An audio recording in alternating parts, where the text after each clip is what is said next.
و نحیف شد و فلج شد به موش آمده بود از ناخون پای شروع به خوردن که اما قدرت نداره که موش رو شده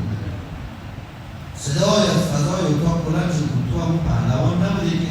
خدا در مبارزه کنی در مثلی چطورن؟ باید قرآن برای این میگه سخنی نرم این دو سه فرمود لمن تقولون ما لا تفعلون حرفی که میگی اول خودت عمل دوباره خیلی زیاد هم صحبت این سوم چهارم اذا قلتم و اذا قلتم فعلوا هر وقت اگه سخن میخوای بگی سخن منصفانه بگی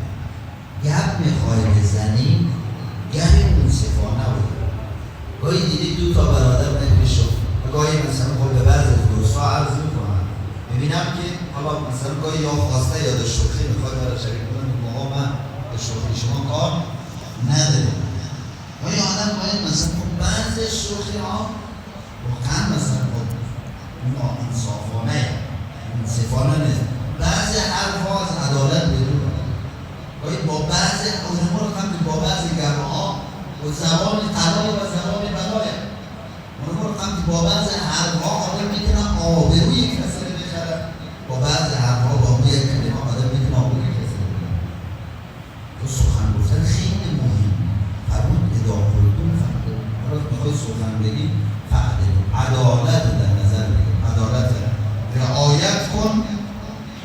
پنجم قرآن کریم میفرماید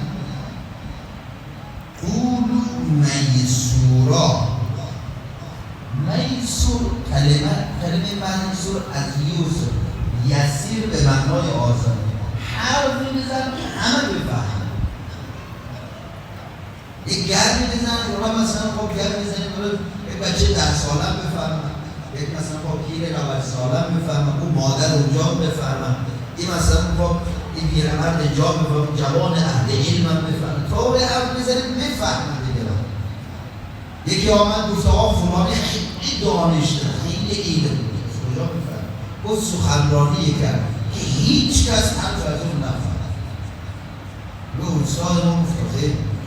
این موضوع پس از قرآن هم بالا بردم چون پس قرآن را هر کس میخوانم مفهمک چیه